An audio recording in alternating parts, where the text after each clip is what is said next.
Well, since you asked so politely, I guess I'll take some time out of my busy day and explain the value of Bitcoin. Now stay with me here, it's going to take a few seconds longer than your attention span. Because, financial new revolutionary technology is going to take a second. When you start researching currencies, and by extension cryptocurrencies, and what gives them value, you go all the way back in time to history when societies used innocuous things like giant rocks, little shiny pebbles, and even seashells as a currency. It wasn't like those physical items or materials actually had value, but rather the value was in the fact that those things kept a societal record, a ledger of values, of credits and debits that each person had to one another. You would then exchange those symbols of value for services and products that you needed to live your day-to-day life.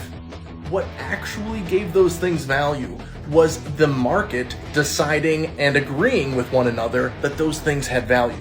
Then you take the next step and you learn what makes that value increase and what makes it decrease. And ultimately it goes back to supply and demand. As long as there's a steady demand for something, that creates the market. And if there's a limited supply of something and the demand continues, then the value go up. If that thing that you're using as a currency all of a sudden has a massive amount of new material entered into the system, that decreases the value. Whereas if there is less and less of it over time, that increases the value. So now we arrived at Bitcoin, where there is a set 21 million Bitcoin that will ever be in existence.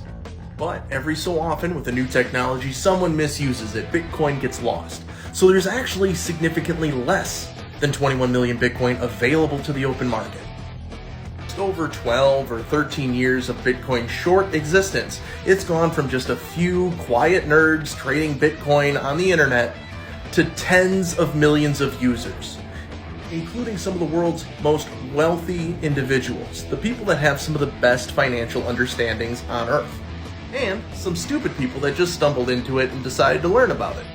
Which means the user base has been consistently growing over time, but because it's a new technology, the market psychology of it all means that there's eventually times where people get super scared about holding it. That's the volatility in crypto, it's short-lived. But so far what we've seen in Bitcoin's history, the longer you're holding, the better off you end up being, given 3 or 4 years to let a cycle go through. Now this may change, but this is based on the historical record of Bitcoin as we know it right now. So, you have a limited supply. You have a growing demand for that supply. It's simply an immutable record of wealth. That's it.